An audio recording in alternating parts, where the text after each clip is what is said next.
Well, athletes are motivated by a lot of things, mostly by the desire to compete and to win. Some athletes, like Rockford East senior linebacker Corbin Hada, are also driven by love and by grief. Here's Hada's story in our Spotlight segment, brought to you by Benchmark Exteriors. Corbin Hada plays linebacker for the E-Rabs, inside linebacker. He's very important. He's probably in the top 2 or 3 leading us in tackles. He's big, and he can run, and he can finish. Corbin's best moment this season came in Week 5 against Auburn when he had this pick 6. Most definitely highlight of my career. It was my first ever touchdown, ever. I really just prayed that I could at least get a touchdown before my senior year, because this is my last year of football before I go off to college. His older brother Mason would have made similar plays. Mason was also a linebacker for East. It's just too bad the kid didn't get to realize his potential, because he'd have been a starter for us as a junior, and he was athletic as heck.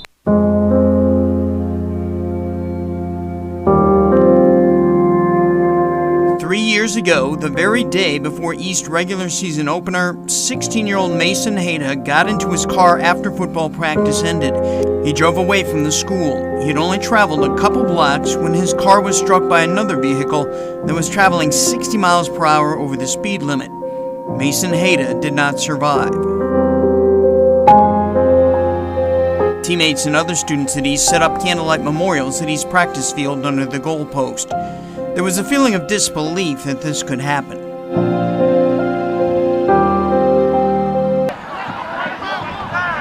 Throughout this season, Corbin has worn his brother's old jersey number 45.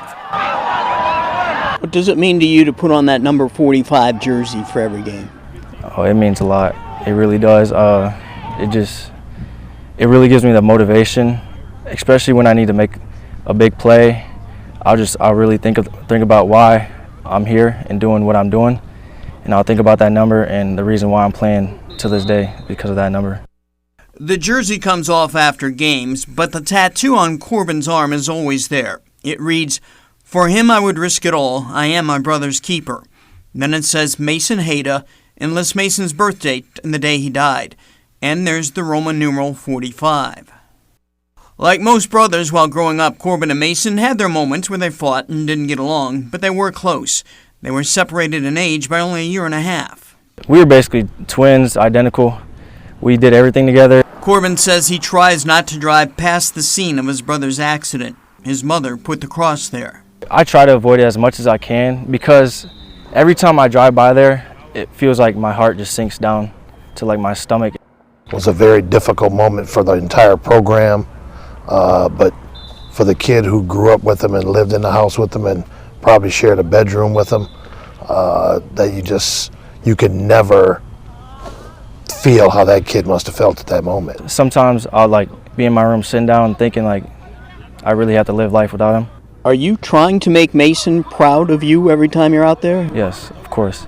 I always want to make him proud. I don't ever want to disrespect him at all. Playing football really helped me a lot to keep his legacy going. Thanks to Corbin for being open with me and for allowing me to do that story. We'll be right back.